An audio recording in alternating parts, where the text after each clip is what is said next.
Hello, नमस्कार. मी संध्या मनगटे आणि माझ्या नवीन व्लॉगमध्ये माझ्या सर्व गोडताईंचं, मैत्रिणींचं अगदी मनापासून स्वागत आहे. तर आज आहे रविवार, बरोबर आहे. हा व्हिडिओ रविवारचा आहे. शनिवारचा व्हिडिओ मी अपलोड केलेला होता साफसफाईचा. फक्त जे रविवारी साफसफाई करणार होते किंवा करायची राहिली होती आणि बेडरूम आवरलेलं होतं शनिवारी. तर अशाच प्रकारे मी तुम्हाला सांगितलं होतं की कपाटाची जागा चेंज करणार आहे ते. तर अशा प्रकारे माझं बेडरूम एकदम स्वच्छ आणि सुंदर झालेलं आहे. पसारा पण तुम्ही बघू शकता, अगोदर कसा होता, नंतर कसं झालेलं आहे. आणि माळावरचं जे सामान वगैरे होतं ते सगळं स्वच्छ घासून धुवून लावून दिलेलं आहे. आणि त्याच्यानंतर आता जो सामान माझं हॉलमध्ये ठेवलेलं होतं तेच आवरायचं राहिलेलं आहे. तर कपाट हे ह्या साईडला होतं, तर इकडल्या साईडला लावणार आहे. तर कपाटामध्ये साड्या, कपडे तसेच होते. फक्त मी एकटीनंच त्याला सरकवलं वगैरे आणि त्याच्यातलं सामान बिलकुल काढलेलं नाही आहे. परंतु एकटीनंच सगळं ओझं असं थोडं थोडं ढकलत तिकडं त्या साईडला नेलेलं आहे. बिलकुल रिकामं केलं नाही आणि दुसऱ्या साईडला ठेवून दिलं. त्याच्यानंतर रविवारी सकाळीच, म्हणजे रविवारी यांना सर्वांनाच सुट्टी होती. तर मी सकाळीच 5:30 पावणे 6ला उठले आणि लगेच माळावरचे, म्हणजेच किचनमधले माळावरचे जे डब्बे वगैरे होते ते काढले. कारण रविवारी खूप गोंधळ वगैरे असतो यांचा आणि हे सगळे घरी असले का काम काही जास्त उरकतच नाही. त्यामुळे मी काय केलं, सर्वप्रथम किचनमध्ये आले. किचनमध्ये आल्याच्यानंतर डबे वगैरे काढून घेतले आणि शनिवारी संध्याकाळी जेवढं माझ्याकडून शक्य होईल तेवढं मी बेडरूममधलं जे सामान होतं ते बेडरूममध्ये लावण्याचा प्रयत्न केला, स्वच्छ घासून, धुवून, वाळून. आणि मेकअपचे पण बॉक्स वगैरे होते स्वतःचे, बांगड्या, गळ्यातलं, कानातले, ते पण स्वच्छ करून ते पण सुद्धा भरून ठेवलं. आणि रविवारी म्हटलं थोडंसं निवांत आहे आणि सगळे घरीच आहे. परंतु मी जर उशिरा उठले असते तर सगळेच कामं राहिले असते. त्यामुळं मी थोडं हे सगळे उठण्याच्या अगोदर लवकर उठले आणि किचनमध्ये आले. कारण जी मी शिडी आणलेली होती ती शिडी परत त्या ताईंना द्यायची होती. म्हटलं नको जास्त वेळ आपल्याकडं राहायला कोणाची वस्तू. त्यामुळे मी काय केलं, किचनमधल्या माळावरचे डबे वगैरे काढून घेतले आणि सर्वप्रथम आता जाळे वगैरे काढून घेणार आहे किचनमधले, देवाच्या रूममधले. आणि विशेष म्हणजे फॅन पण स्वच्छ करायचे आहे. फॅन पण जवळपास हात पुरत नव्हता म्हणून फॅन पण स्वच्छ केलेले नव्हते. तर अशाच प्रकारे मी इथं हे उठण्याच्या अगोदर, समर्थ, स्वाती आणि हे तिघंही झोपलेले होते. हे उठण्याच्या अगोदर उठले, माळावरचे डबे वगैरे खाली घेतले आणि तुम्ही बघितलेलेच आहे एवढे पेपर ठेवलेले मी माळावर.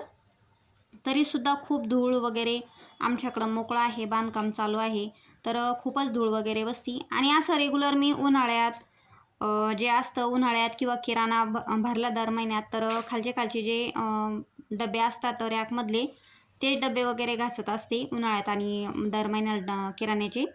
तर अशाच प्रकारे मी काय केलं, फक्त दर दिवाळीला हे माळा वगैरे, कारण हात पुरत नाही आणि हाताखाली कोणी नसतं त्याच्यामुळं थोडंसं रिक्स घ्यायला नको. तर आज यावेळेस इथं शिडी होती त्याच्यामुळं मी अशा प्रकारे शिडीवर चढून आणि वरती चढलेली आहे माळावर. आणि एकदम छान प्रकारे अशी मला स्वतःला बसण्याला जागा करून घेतली.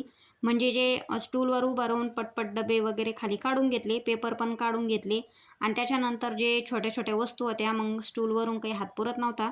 जे माझ्याकडं बिनकामी वस्तू आहे, म्हणजे कामाच्या तर आहेच त्या, परंतु सध्या ज्या लागत नाही मला, नवीन डबे वगैरे जे आहे, बॉक्स म्हणजे आपले लंच बॉक्स जे असतात मुलांचे, त्यांचा जे आहे, जे नाही लागत मला ते मी असं कॅरी बॅग जे आहे ना, कॅरी बॅगीमध्ये पॅकिंग करून ठेवलेले. तरीसुद्धा तुम्ही बघू शकता त्या कॅरी बॅगीला सुद्धा किती धूळ. आणि आपण स्वयंपाक वगैरे करतो तर ते स्वयंपाकाचं तेलकट चिकट खूपच होतं.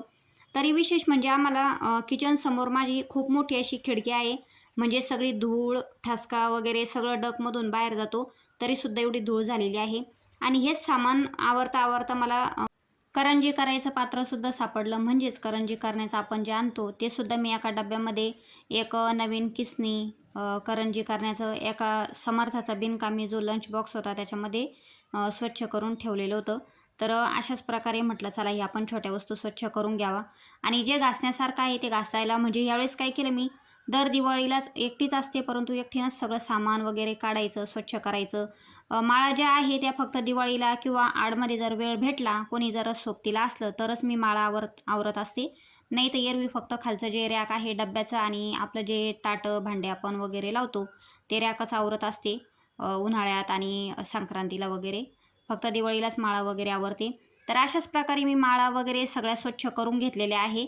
जाळे काढायचे ना स्वच्छ केल्या. नंतर कापड घेतलं, कापडानं पण स्वच्छ करून घेतल्या. आणि त्याच्यानंतर 7 वाजले होते इथं.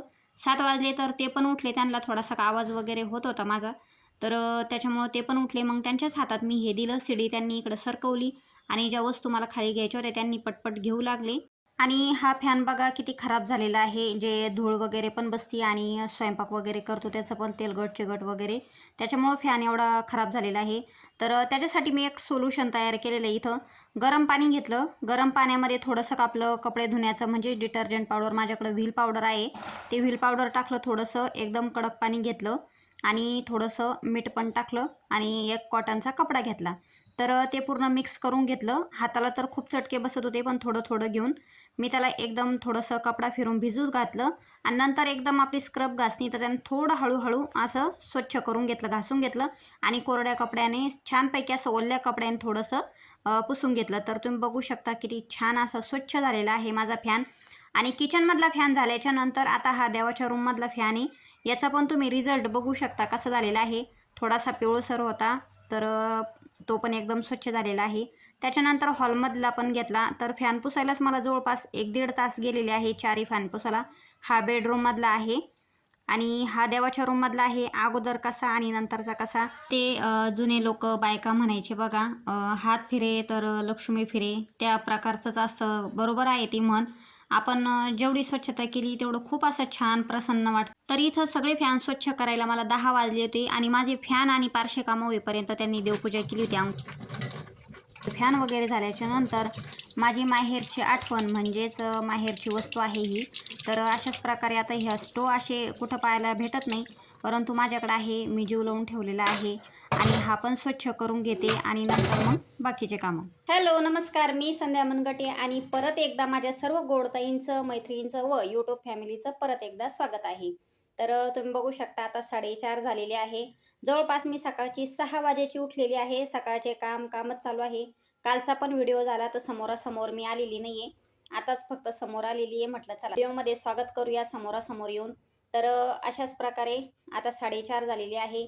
कामाला जरा मी स्टॉप घेतलेला आहे. फक्त मी आता वरच्या माळावरचे डब्बे काढले, माळा स्वच्छ केल्या, फॅन स्वच्छ केले, डब्बे घासले, नाश्ता झाला, चहा झाला, स्वयंपाक झाला, जेवणं झाले, फारशी कामं झाली. थोडीशी मदत मला स्वातीनं सुद्धा केलेली आहे कपडे धुवायला. आणि हे आणि समर्थ पण होते, यांनी पण थोडंसं अंगणातलं गवत वगैरे काढलेलं आहे. तर दिवाळी म्हटलं तर सगळ्यांची मदत झाली तर खूपच चांगलं वाटतं. घर पण स्वच्छ होतं. एकटीकडून काही ते शक्य नाही आहे. तर अशाच प्रकारे आज रविवार असल्यामुळे सगळ्यांनीच मदत केलेली आहे, मीच एकटीने केली. कालचा व्हिडिओ शनिवारचा होता. कालची मदत फक्त समर्थाची झाली आणि खूप छान प्रकारे माझं असं बेडरूम आवरलेलं आहे. तुम्हाला मी आता नक्कीच एका व्हिडिओमध्ये किंवा आजच्या व्हिडिओमध्ये मी दाखवणारच आहे.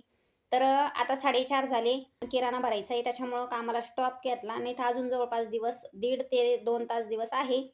झालं असतं भरपूर काम, छोटे डबे पण झाले असते किंवा आणखीन दुसरं काम झालं असतं. परंतु सुट्टी आज यांना रविवारचीच असते, परत सुट्टीच नाही आहे दिवाळीपर्यंत. मग ते म्हणे खूप घाई होईल, त्याच्यामुळं मी आता किराणा घ्यायला जाणार आहे. सर्वप्रथम आता चहा करणार आहे. तुम्ही पण चहा घ्यायला या. सर्व गोडताईंना, मैत्रिणींना व यूट्यूब फॅमिलीला शुभ संध्याकाळ. तर आता झालेले आहे 4:30 आणि मी चहा वगैरे करून घेतला. चहा झाल्याच्या नंतर आम्ही निघालो किराणा घ्यायला. आता किराणा तर रेग्युलर जो किराणा आहे तो पण घ्यायचा आहे आणि थोडासा दिवाळीचं जे आहे आपण लाडू चिवडा वगैरे करतो त्याचं जे साहित्य आहे ते पण घ्यायचं आहे. नंतर यांना वेळ नसणार आहे. तर अशाच प्रकारे आम्ही आता इथं निघालो आणि भरपूर वेळ होणार होता, कारण गर्दी तुम्ही बघू शकता, एवढी गर्दी आहे. आणि मी काही कॅमेरा वगैरे सगळं दाखवलं नाही, शॉर्टकट दाखवलं जेवढं मला शक्य होईल तेवढंच. आणि इथं सर्वप्रथम यांनी पोह्याचंच पॉकेट घेतलं, कारण यांना पोहे आवडतात आणि समर्थाला पण आवडतात, त्याच्यामुळं पोह्याचं पॉकेट घेतलं. आणि यांची एक सवय, किराणा जर आणायची ना तर पूर्ण लिस्ट वगैरे करून घेत असतो आम्ही. म्हणजे ते अगोदरच सांगता काय लागलं महिन्याचं सामान एकदाच सांगा, नंतर डबल आणायचं नाही. मग मी लिस्ट वगैरे करून घेतली किराण्याची आणि त्यांच्याजवळ दिली. तर समर्थ घरी गेल्याच्या नंतर पहिले किराणा शोधत असतो काय आणलं म्हणून, त्याच्यासाठी मी पॉपकॉर्नचं पॉकेट घेत असते. अशा प्रकारे किराणा वगैरे भरला आणि आम्ही घरी आलो. तर मी एक नवीन वस्तू दाखवते तुम्हाला. किराणा रेग्युलरचा आणला आणि त्याच्यामध्ये मी ही साबण आणली, सोना साबण. कपडे खूप छान निघतात आणि माझ्या सासूबाई अगोदर हीच साबण वापरायच्या मी गावाकडे असताना, म्हणून मला ह्यावेळेस ती साबण दिसली तिथं त्या दुकानामध्ये, तर मी घेऊन आले. कशी वाटली साबण नक्कीच सांगा आणि व्हिडिओ आवडला तर लाईक करा, चॅनलला सबस्क्राईब करा आणि माझ्या सर्व गोड ताईंना मैत्रिणींना शुभरात्री. बाय.